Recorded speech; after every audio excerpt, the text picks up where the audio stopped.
Bismillahirrahmanirrahim. Alhamdulillahirabbil alamin. La haula wala quwata illa billahil aliyyil azim. Asyhadu an la ilaha illallah wahdahu la syarika lah wa asyhadu anna Muhammadan abduhu wa rasuluhu la nabiyya ba'dahu wa rasulah. Wa hayyukum tahiyatan islamiyah. Khairu tahiyati fil alam. Wa tahiyatul islamiyah salam. Assalamualaikum warahmatullahi wabarakatuh. Alhamdulillah, izinkan kami dari kelompok 1 dari mata kuliah studi materi akidah akhlak di MTSMA, yang mana kami akan mempresentasikan hasil dari kerjasama kami, hasil dari belajar bersama kami dalam bentuk PowerPoint dan juga video yang kami buat. Maka dari itu, marilah kita mulai dengan membaca Bismillahirrahmanirrahim.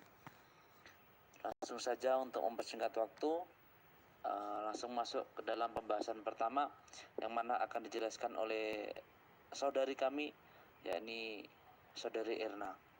Kami persilahkan.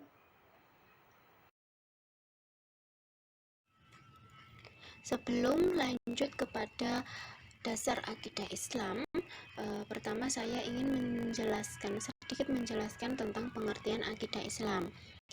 Ya, secara bahasa, akidah yaitu akidatan, yang artinya pengikat atau mengadakan perjanjian.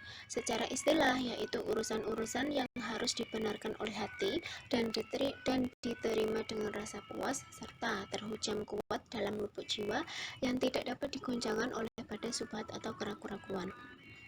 Maksudnya urusan-urusan yang harus dibenarkan oleh hati dan diterima dengan rasa puas itu ada penjelasannya dari para ulama, yaitu ma'aqada alaihil qalbu wad dhamir, yang artinya sesuatu yang terikat kepadanya hati dan hati nurani. Dan di dalam Al-Quran pun juga dijelaskan dalam surat Al-Ma'idah ayat 1, ya ayyuhalladzina amanu aufu bil uqud, yang artinya wahai orang-orang yang beriman, penuhilah akad-akad itu. Karena akidah merupakan pokok keyakinan yang harus dipegang oleh orang yang mempercayainya. Jadi, akidah Islam atau al-aqidah al-islamiyah itu bisa diartikan sebagai pokok kepercayaan yang harus diterima oleh hati, harus diterima dengan rasa puas, tanpa merasa keraguan. Harus diyakini kebenarannya oleh setiap orang yang beragama Islam atau Muslim.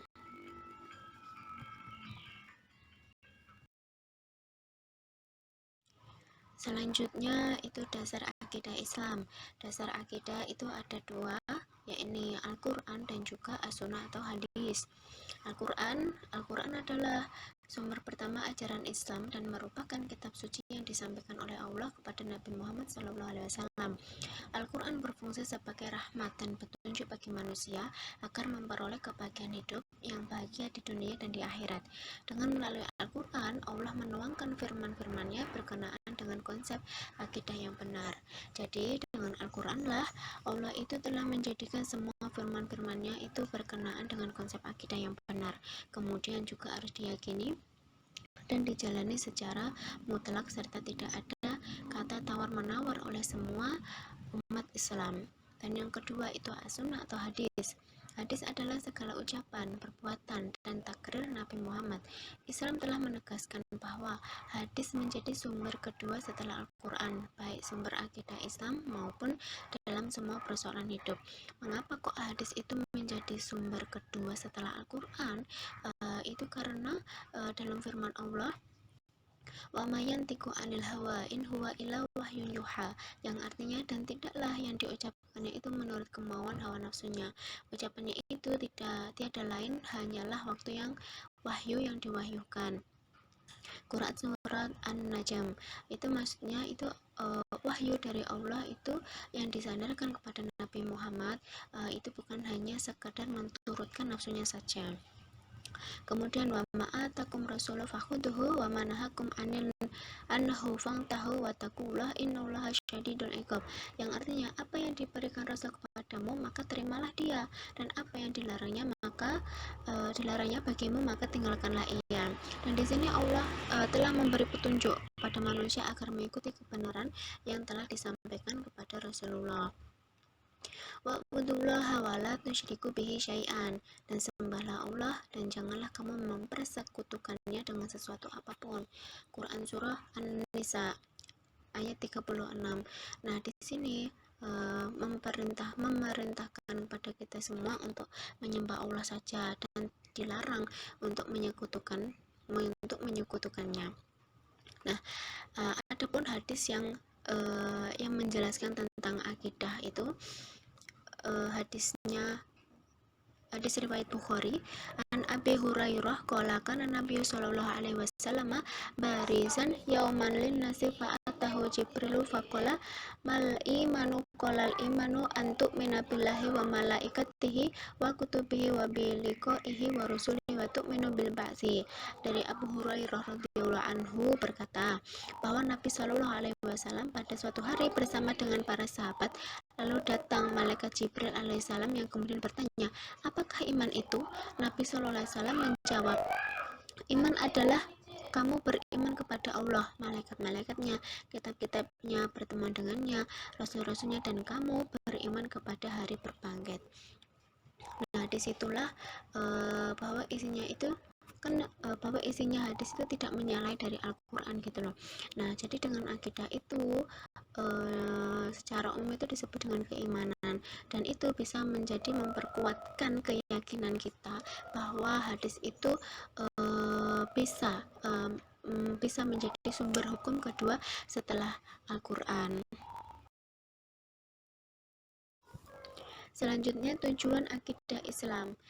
Tujuan akidah Islam yang pertama, untuk memupuk dan mengembangkan dasar ketuhanan yang telah ada sejak manusia lahir. Nah, dasar ketuhanan yang telah ada sejak lahir itu yang kemudian itu harus dipupuk atau harus dikembangkan lagi dalam meningkatkan keimanan, yaitu melalui suatu jalan atau amal kebaikan agar senantiasa selalu mendapatkan ridha Allah Subhanahu wa taala. Jadi pada dasarnya ketuhanan yang sudah ada sejak lahir itu dipupuk atau dikembangkan lagi dalam meningkatkan keimanan kita. Nah, cara meningkatkan keimanan kita tersebut melalui suatu jalan atau amal kebaikan yang kita perbuat agar senantiasa mendapatkan ridha dari Allah Subhanahu wa taala. Dan yang kedua, untuk menghindarkan diri dari kemusyrikan. Nah, tujuannya mempelajari akidah adalah agar tidak terjadi sebuah penyimpangan dan tersesat atau kesesatan gitu. Nah, itu kan Allah telah menentukan. Nah, untuk mencegah manusia dari kemusyrikan itu perlu adanya tuntunan jelas tentang kepercayaan terhadap Tuhan yang Maha Esa. Nah, tuntunan itu harus berpedoman dengan dasar akidah, yaitu Al-Quran dan juga hadis. Yang ketiga, untuk menghindarkan diri dari pengaruh akal pikiran yang menyesatkan. Nah, itu bersama penjelasannya dengan poin kedua tadi, bahwasannya perlu adanya bimbingan atau tuntunan atau dituntun, tapi harus tetap berpedoman dengan Al-Quran dan hadis, dan itu agar supaya pikiran kita itu dapat terkontrol dengan baik. Nah, setelah terkontrol dengan baik, pendapatan atau pemahaman kita itu bisa sesuai gitu loh, tidak menyesatkan diri kita sendiri. Selanjutnya itu bukti atau dalil akidah Islam. Laisal birra an tuwallu wujuhakum qibalal masyriqi wal maghribi walakinnal birra man amana billahi wal yawmil akhir wal malaikati wal kitabi wan nabiyina wa atal mala ala hubbihi dawil qurba wal yatama wal masakina wa banis sabil wasailina wa firriqab wa akumus salata wa atas zakah wal mufuna bi'ahdihim idha ahadu wasabirna bil ba'sa'i wad dara'i wa hinal ba'si ulaika alladziina shadaqu wa ulaika humul muttaqun. Yang artinya, kebajikan itu bukanlah menghadapkan wajahmu ke arah timur dan ke barat, tetapi kebajikan itu adalah kebajikan orang yang beriman beriman kepada Allah, hari akhir, malaikat, kitab-kitab, dan nabi-nabi, dan memberikan harta yang dicintainya itu kepada kerabat, anak yatim, orang-orang miskin, orang-orang yang dalam perjalanan atau musafir, peminta-minta, dan untuk memerdekakan hamba sahaya yang melaksanakan sholat dan menunaikan zakat, dan juga orang-orang yang menepati janji apabila ia berjanji, dan orang yang sabar dan kemalaratan, penderitaan, dan pada masa peperangan. Dan mereka itulah orang-orang yang benar, dan mereka itulah orang-orang yang bertakwa. Itu dalam surat Al-Baqarah ayat 177. Dan itulah bukti atau dalil dari akidah Islamiyah. Sifat-sifat Allah ada 3. Yang pertama sifat wajib, yang kedua sifat mustahil, yang ketiga sifat jaiz. Yang pertama, pengertian sifat wajib bagi Allah. Itu sifat wajib Allah ialah sifat-sifat yang pasti dimiliki oleh Allah Subhanahu wa taala sesuai dengan keagungannya sebagai pencipta alam seisinya. Sifat-sifat wajib bagi Allah dibagi menjadi 4 bagian. Yang pertama itu sifat nafsiyah, yang kedua sifat salbiyah, yang ketiga sifat ma'ani, yang keempat sifat ma'nawiyah. Sifat nafsiyah atau yang disebut dengan sifat wujud. Sifat nafsiyah berarti yang menunjukkan keberadaan Allah, yang berarti sifat diri yang tidak dapat dipisahkan dari pengertian eksistensi Allah. Yang kedua, sifat salbiyah atau sifat zat. Sifat salbiyah adalah menafikan segala sifat yang 5 dari selain Allah. Artinya, hanya Allah saja yang memiliki sifat itu. Jadi, sifat salbiyah tersebut terdiri dari 5, yaitu qidam, baqo, mukhalafatul lil hawadisi, qiyamuhu binafsihi, dan wahdaniyah. Yang selanjutnya sifat ma'ani, yang artinya sifat-sifat atau makna yang melihat pada zat dan merupakan kesempurnaan bagi zat. Sifat ini terdiri dari 7 sifat, yaitu al-hayah, al-ilm, al-qudrah, al-iradah, as-sama, al-basyaru, dan al-kalam. Yang selanjutnya yang terakhir, sifat al-ma'nawiyah, yaitu sifat thabitoh yang menetapkan sifat yang ketujuh, artinya sifat ma'ani menjadi sifat wujudiyah bagi zat.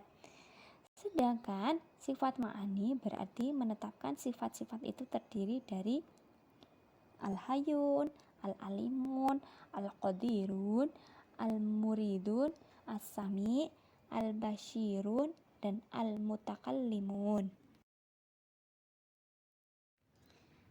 Selanjutnya, sifat mustahil bagi Allah Subhanahu wa taala. Sifat mustahil Allah adalah kebalikan dari sifat wajib Allah, yaitu sifat yang tidak mungkin ada dan tidak layak disandarkan pada zatnya sebagai pencipta alam semesta. Bukti atau dalil kebenaran sifat-sifat Allah Subhanahu wa taala. Sifat-sifat Allah dapat dibuktikan dengan 2 cara, yaitu dalil akli, dalil yang didasarkan dengan akal, dan dalil nakli atau dibuktikan dengan dasar Al-Quran dan Al-Hadis. Sifat wajib Allah yang pertama yaitu wujud, yang artinya ada, dan mustahil jika Allah itu adam, yang artinya tidak ada. Dalam dalil akli, adanya Allah Subhanahu wa taala dapat dibuktikan dengan adanya alam dan seisinya. Dalil nakli berdasarkan firman Quran surat Al-Imran ayat 2. Sifat wajib yang selanjutnya yaitu qidam, yang artinya terdahulu. Mustahil jika Allah itu hudud, artinya baru. Dalil akli, akal sehat mengatakan bahwa tukang kayu lebih dahulu ada daripada meja yang dibuatnya. Selanjutnya yaitu Allah Subhanahu wa taala adalah pencipta alam semesta. Dia lebih dahulu ada sebelum alam ini ada. Dalam dalil nakli, firman Allah Quran surat Al-Hadid ayat 3. Sifat wajib Allah yang selanjutnya yaitu baqo, artinya kekal. Allah Subhanahu wa ta'ala senantiasa ada. Mustahil jika Allah itu fana, artinya rusak.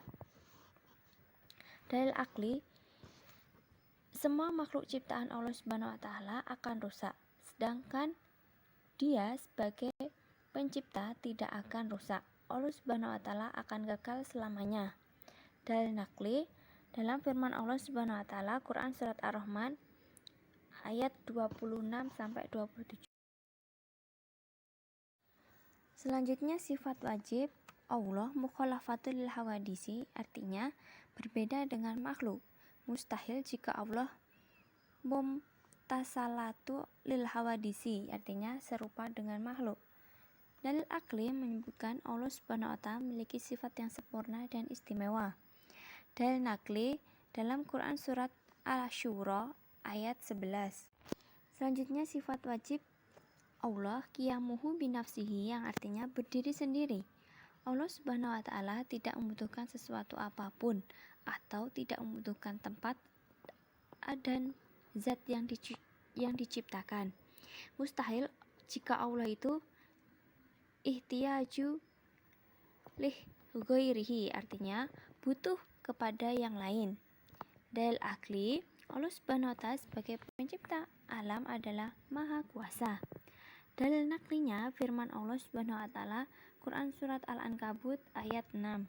Sifat wajib Allah yang selanjutnya yaitu wahdaniyah, yang artinya esa.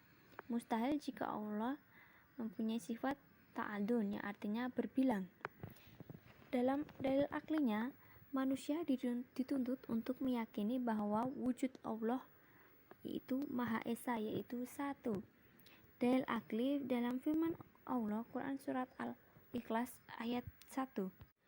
Selanjutnya sifat wajib Allah kudrat, artinya kuasa. Allah Subhanahu wa ta'ala maha kuasa dengan kekuasaan yang tidak terbatas. Mustahil jika Allah mempunyai sifat yang ajzun, yang artinya lemah. Dalam dalil akli, manusia dapat berkuasa, tetapi kekuasaannya itu sangat terbatas. Dan kekuasaan Allah Subhanahu wa ta'ala itu di atas segala-galanya. Disebutkan dalam dalil akli Quran surat Al-Baqarah ayat. Sifat wajib Allah yang selanjutnya yaitu irodah, yang artinya berkehendak. Segala yang terjadi di dunia sejalan dengan kehendaknya Allah Subhanahu wa ta'ala. Dan mustahil jika Allah itu mempunyai sifat karohah, yang artinya terpaksa. Dalam dalil akli, manusia mempunyai kehendak, tetapi banyak yang tidak terlaksana.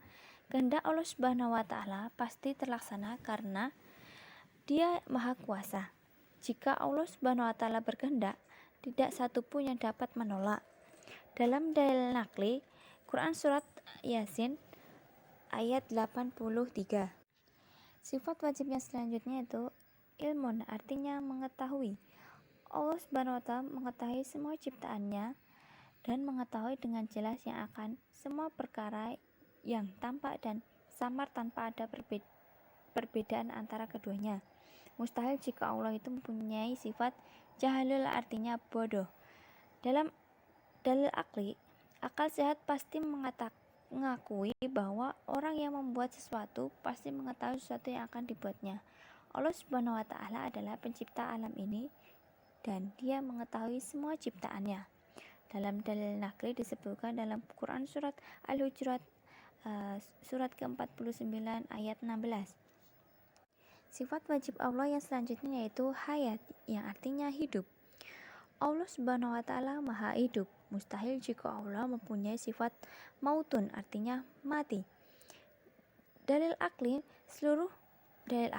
menyebutkan seluruh kehidupan makhluk tunduk kepada Allah Subhanahu wa ta'ala. Allah Subhanahu wa ta'ala tidak akan mati dan Dia kekal selamanya. Dalam dalil nakli disebutkan dalam Quran surat Al-Imran surat ketiga ayat 2. Sifat wajib Allah yang selanjutnya yaitu sama, yang artinya mendengar. Allah Subhanahu wa ta'ala mendengar dengan jelas semua yang diucapkan hambanya, lahir maupun batin. Mustahil jika Allah itu mempunyai sifat suhmun, yang artinya tuli. Dalil akli menyebutkan tidak ada sesuatu yang tidak didengar oleh Allah Subhanahu wa taala. Walaupun jumlah suara manusia itu ratusan juta, semua akan didengar oleh Subhanahu wa taala. Dalil nakli disebutkan dalam Quran surat Al-Hujurat surat ke-49 ayat 1. Sifat wajib Allah yang selanjutnya yaitu basar, yang artinya melihat. Allah Maha melihat segala sesuatu yang tampak maupun samar.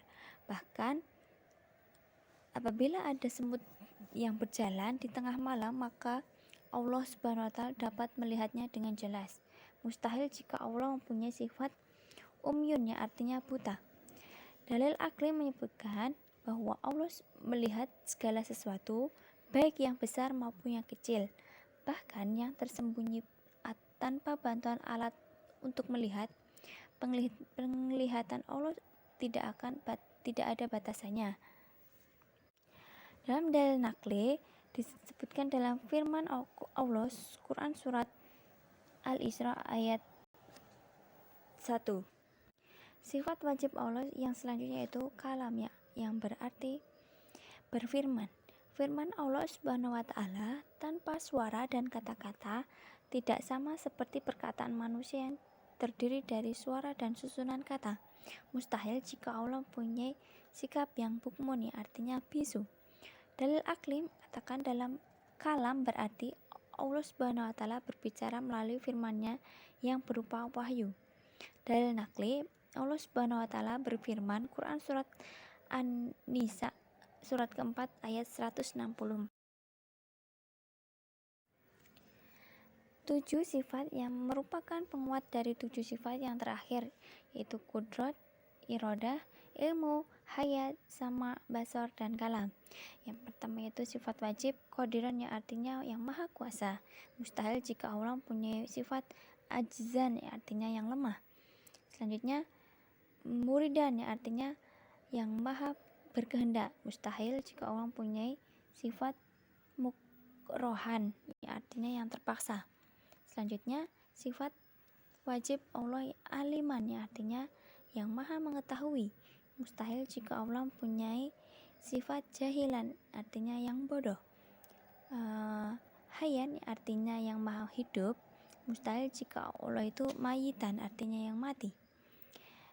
Sifat wajib sami'an, artinya yang maha mendengar. Dan mustahil jika Allah ashamu, artinya yang tuli. Sifat wajib yang selanjutnya itu basiran, yang artinya yang maha melihat. Dan mustahil jika Allah mempunyai sifat amma, artinya yang buta. Dan sifat wajib yang terakhir yaitu mutakalliman, artinya yang maha berfirman. Mustahil jika Allah mempunyai sifat abgami, artinya bisu.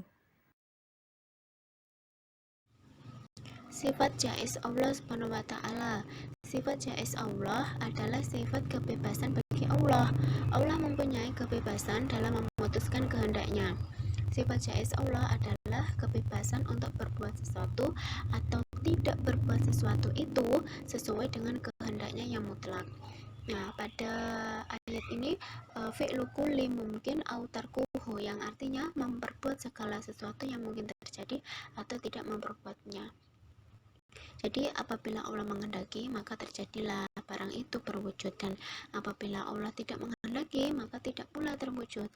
Misalkan nih Allah hendak menciptakan alam semesta atau tidak, itu tergantung pada kehendaknya, sebab Allah lah sang maha pencipta, Tuhan yang maha satu, tidak beranak dan tidak pula diperanakkan. Selanjutnya dalil sifat jaiz Allah Subhanahu wa taala, yakni yang pertama kebebasan untuk mencipta atau tidak mencipta sesuatu. Nah, pada Quran surah Al-Qasas ayat 68, wa rabbuka yakhluqu ma yasha'u wa yakhtaru maka lahumul khiyaratu subhanallahi wa ta'ala amma yusyrikun, yang artinya dan Tuhanmu menciptakan apa yang Dia kehendaki dan memilihnya, sekali-kali tidak ada pilihan bagi mereka. Maha suci Allah dan maha tinggi dari apa yang mereka persekutukan dengan Dia. Dan yang kedua dalil sifat jais Allah. Yang kedua, kebebasan untuk mengatur semua makhluk sesuai dengan kehendaknya. Dalam Quran surah Al-Imran ayat 26, Qulillahumma malikal mulki tu'til mulka man tasya'u wa tansa'ul mulka mimman tasya'u wa ta'izzu man tasya'u wa tudillu man tasya'u biyadikal khair innaka ala kulli syai'in qadir. Yang artinya, wahai Tuhan yang mempunyai kerajaan, Engkau berikan kerajaan kepada orang yang Engkau kehendaki, dan Engkau cabut kerajaan dari orang yang Engkau kehendaki. Engkau muliakan orang yang Engkau kehendaki, dan Engkau hinakan orang yang Engkau kehendaki. Di tangan Engkau lah segala kebajikan.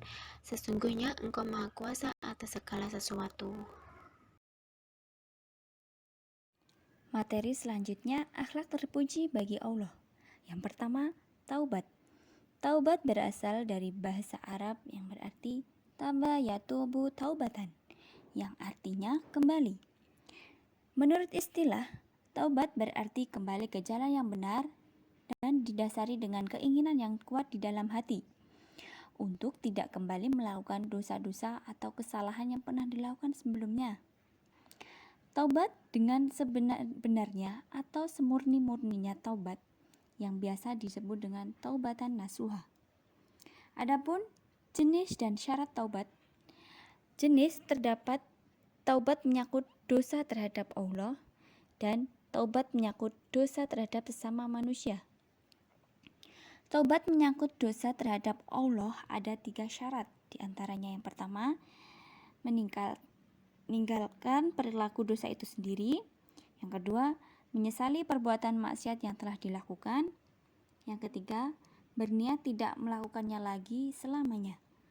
Apabila tidak terpenuhi ketiga syarat di atas, maka tidak sah taubatnya. Selanjutnya, taubat menyangkut dosa terhadap sesama manusia. Terdapat 4 syarat, yaitu di antaranya yang pertama, meninggalkan perilaku dosa itu sendiri. Yang kedua, menyesali perbuatan maksiat yang telah dilakukan. Yang ketiga, berniat tidak melakukannya lagi selamanya. Yang keempat, membebaskan diri dari hak manusia yang didolimi dengan apabila menyangkut harta dengan cara mengembalikan harta tersebut. Apabila non materi seperti yang kayak menfitnah, menggunjing atau ghibah, yaitu biasanya harus melakukan, hendaknya kita meminta maaf kepada orang yang bersangkutan.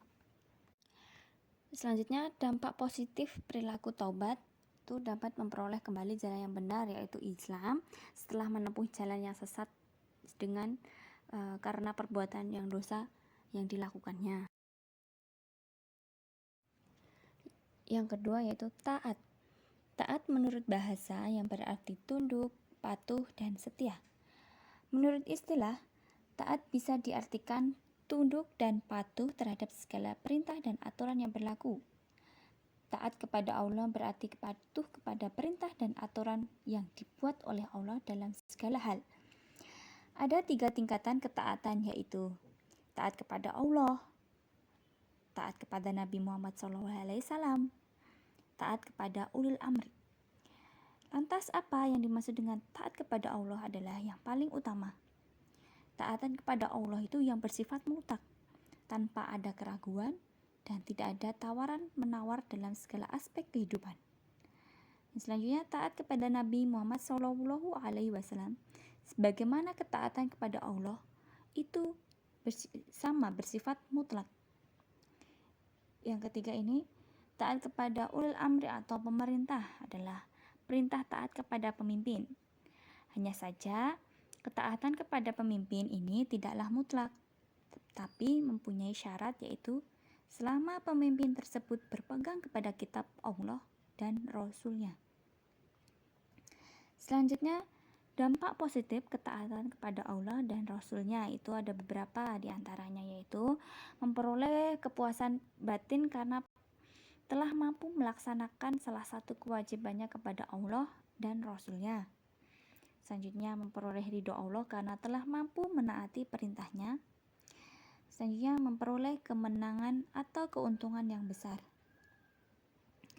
Yang ketiga itu membiasakan diri taat kepada Allah dan Rasulnya dengan cara apa? Nah, kita itu harus segera mempersiapkan diri untuk sholat apabila waktu sholat telah tiba, atau berkumandangnya azan kita langsung cepat-cepat mengambil air wudhu. Yang selanjutnya melatih diri untuk disiplin dalam berbagai hal, termasuk dalam belajar, mengerjakan tugas, entah itu tugas dari orang tua, dari guru, dan sebagainya. Yang selanjutnya yaitu selalu disiplin dalam mengikuti tata tertib sekolah, baik dilihat oleh guru maupun tidak, atau tata tertib di rumah, atau yang biasanya disebut dengan kewajiban atau kegiatan di rumah. Selanjutnya yaitu istiqomah. Pengertian istiqomah secara bahasa, istiqomah artinya lurus. Secara istilah adalah suatu keperbuatan dan sifat yang senantiasa mengikuti jalan yang lurus, yakni jalan yang diridhoi oleh Allah Subhanahu wa taala. Istiqomah dalam beribadah dapat diartikan sebagai suatu sikap untuk senantiasa menjalankan apa yang diperintahkan oleh Allah Subhanahu wa taala. Caranya apa agar tetap istiqomah di jalan Allah? Yaitu yang pertama, meluruskan niat. Yang kedua, memahami makna syahadat. Yang ketiga, memperbanyak baca Al-Quran. Yang keempat, meningkatkan kualitas ibadah sedikit demi sedikit. Yang kelima, bergaul dengan orang-orang yang soleh atau solehah. Yang keenam, berdoa dan berzikir kepada Allah Subhanahu wa taala. Baiklah, saya akan melanjutkan pembahasan yang berikutnya, yakni tentang adab dan fadilah sholat serta zikir.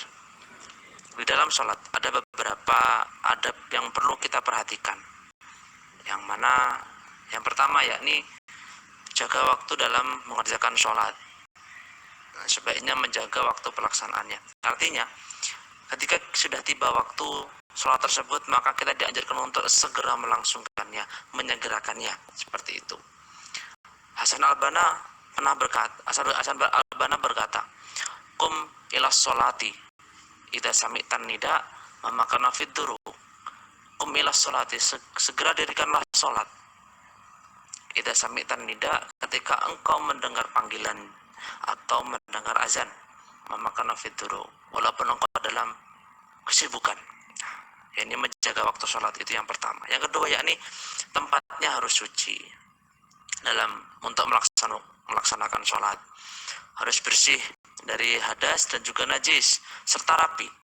Selain itu tidak ada tulisan atau gambar yang dapat mengganggu pelaksanaan sholat. Yang ketiga yakni pakaian terbaik kala melangsungkan sholat. Diusahakan memakai pakaian terbaik serta menutup aurat secara sempurna. Nah, ini yang ketiga. Yang keempat yakni menyesal atau merasakan turut bersedih di dalam melaksanakan sholat. Yang mana di sini artinya atau bertujuan agar kita memperoleh kenikmatan dan juga kesempurnaan di dalam sholat tersebut. Ya, merasapinya seperti itu. Yang kelima yakni khusyuk. Nah, sholat dilakukan dengan khusyuk dalam pelaksanaannya. Bisa seolah-olah menjadi ibadah terakhir yang mana kita jalani di dunia ini. Nah, itu tentang adab di dalam sholat.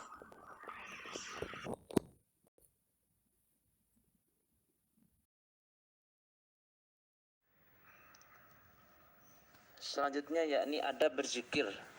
Nah,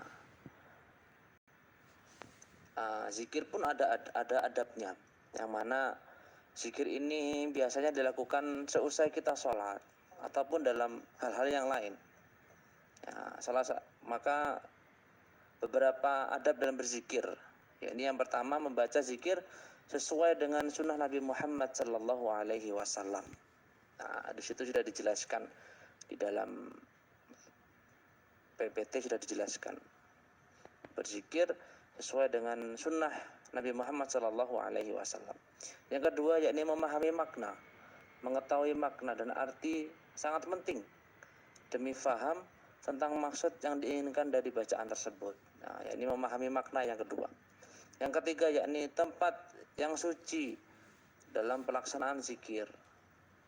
Nah, jauh dari najis, kemudian tempatnya juga bersih, rapi. Selain itu dianjurkan untuk menghadap kiblat dan melaksanakan dengan sepenuh hati. Nah, itu yang ketiga. Yang keempat yakni memakai wangi-wangian. Tempat dan pakaian yang digunakan sebaiknya dalam kondisi wangi, bersih, serta halal. Bahkan makanan yang biasa dimakan juga wajib berasal dari sesuatu halal yang halal pula, yang jelas asal dari makanan tersebut. Selain beberapa adab di atas, ya, sejumlah perilaku positif lain dapat dilaksanakan ketika berzikir ialah dengan mendahulukan yang wajib daripada perkara sunnah. Nah ini. Selain itu juga dengan tidak merubah lafal atau tulisan bacaan zikir tersebut. Nah, itu tentang adab berzikir seperti itu. Selanjutnya yakni fadilah salat. Nah, di sini ada beberapa tentang fadilah. Fadilah itu keutamaan. Fadilah afdol, keutamaan dari salat. Nah, fadilahnya. Yang pertama yakni salat berjamaah itu pahalanya 27 derajat lebih baik. Rasulullah SAW bersabda, yang mana salat berjamaah lebih utama 27 derajat daripada salat sendirian. Dan ini hadis riwayat Bukhari. Nah, itu yang pertama, fadilah salat itu. Pergi ke masjid untuk salat wajib akan mendapatkan pahala yang besar. Yang kedua, pahala akan dihitung berdasarkan jarak yang kita tempuh. Nah, demikian yang menunggu salat 5 waktu dari satu waktu ke lainnya dengan ibadah yang diganjar pahala. Maka pergi ke masjid itu akan dihitung berapa jarak kita tempuh ke masjid itu. Nah, itu keutamaan yang kedua dalam salat. Kemudian orang-orang yang menunggu salat 5 waktu dari satu ke lainnya dengan ibadah akan diganjar pahala juga. Yang mana ketika kita menunggu salat yang selanjutnya, kemudian kita juga di sela-sela menunggu waktu itu kita melaksanakan ibadah yang lainnya atau kita menggunakan dengan bekerja, maka kita akan diberikan ganjaran pahala juga. Nah, seperti itu. Itu yang kedua dalam fadilah salat. Yang ketiga yakni disiapkan tempat di surga. Masya Allah. Ini fadilah salat yang ketiga, yakni disiapkan tempat di surga. Man ghada ilal masjidi aw roha a'addallahu lahu fil jannati nuzulan kullama ghada aw roha. Barang siapa yang pergi ke masjid pada awal dan akhir siang, maka Allah akan menyiapkan baginya tempat dan hidangan di surga setiap kali dia pergi. Hadis riwayat muttafaqun alaih, Bukhari dan Muslim. Nah, ini fadilah yang ketiga. Yang keempat yakni salat berjamaah mengangkat derajat seorang hamba dan menghapus dosa. Nah, ini fadilah yang keempat. Masya Allah, ini fadilah-fadilah salat. Dan masih banyak lagi fadilah-fadilah salat yang mana dibahas dalam kitab-kitab yang lainnya ataupun dibahas dalam beberapa hadis di dalam buku-buku yang lainnya. Sekilas saya membahas tentang fadilah salat.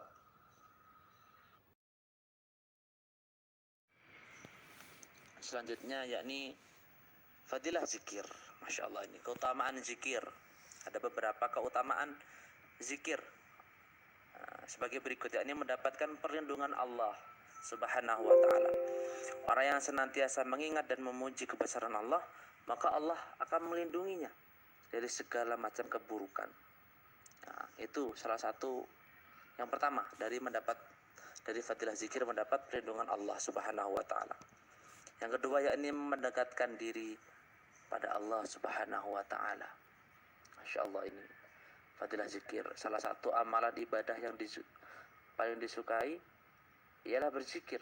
Karena berzikir ini adalah upaya diri kita untuk mengingat akan kematian, akan kebesaran Allah dan menjadikan kita lebih dekat dengan Allah.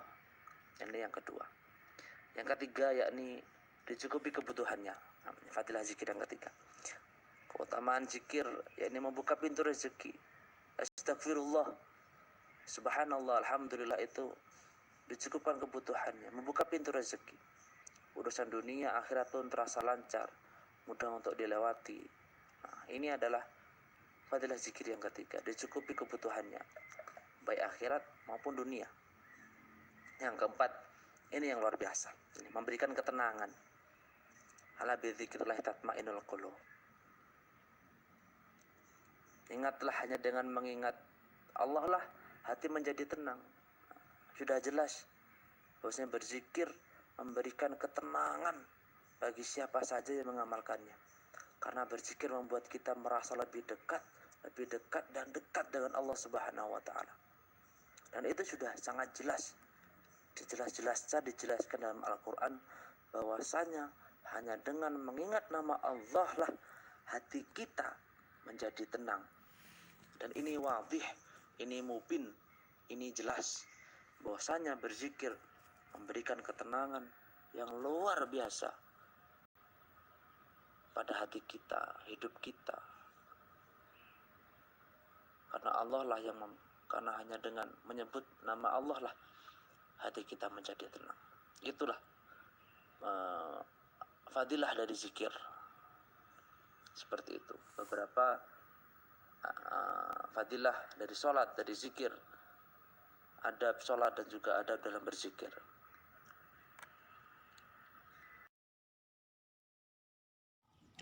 Kisah keteladanan Nabi Sulaiman alaihissalam. Nabi Sulaiman alaihissalam merupakan keturunan dari Nabi Daud alaihissalam. Setelah Nabi Daud alaihissalam wafat, Nabi Sulaiman yang kemudian diangkat menjadi seorang rasul oleh Allah SWT. Beliau memimpin dengan sangat baik dan juga bijaksana, sehingga membawa keberhasilan, yakni rakyatnya mendapat kemakmuran. Nabi Sulaiman bin Daud adalah salah satunya nabi sekaligus raja yang memperoleh keistimewaan dari Allah SWT. Jadi selama kepemimpinannya itu membuahkan hasil kepada rakyatnya, yaitu sebuah kemakmuran. Keteladanan Nabi Sulaiman alaihissalam. Yang pertama itu rasa malu pada Allah SWT.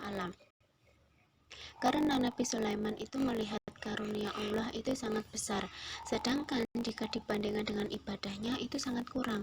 Itulah yang menyebabkan mengapa kok Nabi Sulaiman itu merasa malu pada Allah. Dan yang kedua, mau berdialog dengan rakyat kecil. Nah, rakyat kecilnya Nabi Sulaiman itu seekor semut. Pada suatu hari itu ada beberapa pasukan Sulaiman, yakni diantaranya itu pasukan jin dan juga pasukan manusia, itu akan datang pada lembah semut. Kemudian si Jarsan itu tuh si semut berkata, "Hai semut-semut, masuklah ke dalam sarang kalian agar tidak terinjak pasukan Sulaiman." Akan tetapi Sulaiman berkata, "Mengapa kau berkata seperti itu, Jarsan?" Dan pada akhirnya Jarsan dan kawan-kawan semut yang lainnya itu ikut berbaris rapi untuk menyaksikan iringan pasukan Nabi Sulaiman. Dari sinilah Nabi Sulaiman yang kemudian tersenyum dan berdoa agar diberi karunia bersyukur atas nikmat Allah yang telah diberikan kepadanya. Dan yang ketiga, Nabi Sulaiman senang bekerja dengan sebagai wujud syukur. Maksudnya pada saat itu Nabi Sulaiman itu melihat dua orang sedang bekerja. Yang satu bekerja dengan mengganjal perut demi kelaparan, sedangkan satunya itu bersyukur dan tidak mau pengangguran. Kemudian Nabi berdoa meminta kepada Allah untuk selalu diberikan rasa syukur di setiap pekerjaannya. Dan yang keempat, kehebatan kekhusyuan sholat Nabi Sulaiman. Nah ini pada saking khusyuknya Nabi Sulaiman itu saat sholat, ketika beliau meninggal itu masih dalam keadaan berdiri dengan bersandar di tongkatnya sampai 1 tahun lamanya. Nah pada saat tongkat itu rapuh, kemudian beliaulah terjatuh dan tersungkur. Dan yang kelima, Nabi yang memiliki kecerdasan tinggi. Nah ini sedikit cerita. Suatu hari itu ada dua orang sedang berselisih. Nah, permasalahannya itu hewan ternak yang punya si B itu pergi ke kebun si A, ke pekarangannya, dan mengakibatkan pekarangan itu yang sudah dirawat sejak lama itu rusak. Kemudian si A berseteru meminta ganti rugi kepada si B. Di tengah perseteruannya meminta ganti rugi, Nabi Sulaiman memberikan keputusan yang cerdas bagi kedua, yaitu kepada pemilik pekarangan ya, atau si A tadi itu memelihara hewan ternak si B.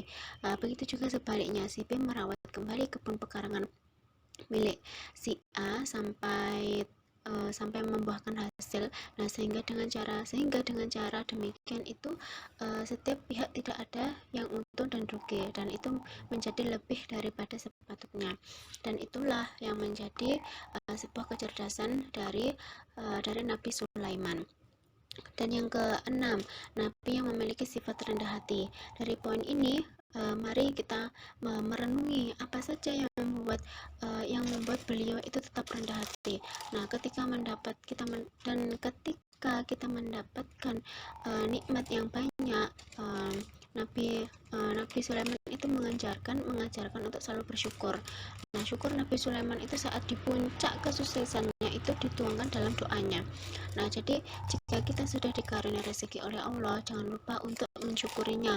Contohnya saja diberikan kesuksesan. Nah, disitulah Allah sedang menguji kita. Nah, bersyukur atau tidaknya kita kepada Allah Subhanahu wa Ta'ala. Dan yang ketujuh, Nabi yang memiliki rasa kasih sayang terhadap sesama. Nabi Sulaiman menjadi raja untuk segala makhluknya, tak hanya manusia. Sulaiman itu juga merajai binatang serta makhluk gaib seperti jin. Beliau itu memiliki kasih sayang yang tinggi pada makhluknya, bahkan sampai pada makhluk kecil seperti semut. Itu Nabi Sulaiman itu bersyukur pada Allah telah diberikan nikmat, telah mempunyai nikmat rasa kasih sayang yang tinggi kepada sesama. Dan yang terakhir, yang kedelapan, Nabi yang suka bermusyawarah. Nah, itu Nabi Sulaiman itu tidak pernah menyombongkan diri walaupun memiliki banyak keahlian. Beliau mau mendengarkan suara pendapat dari pasukannya pada saat berencana untuk menyadarkan Ratu Belkis. Kejadian luar biasa pada kisah Nabi Sulaiman alaihissalam. Yang pertama itu Nabi Sulaiman itu dapat mengetahui bahasa semua binatang. Dan yang kedua, Nabi yang paling kaya di antara manusia sepanjang sejarah peradaban. Dan yang ketiga, mempunyai pasukan yang paling banyak dalam sejarah manusia, yaitu pasukan manusia dan para jin yang bekerja menuruti semua perintahnya. Dan yang keempat, itu Nabi Sulaiman itu dapat mengendarai angin sesuai dengan perintahnya. Dan itulah kejadian-kejadian luar biasa yang dimiliki Nabi Sulaiman alaihissalam.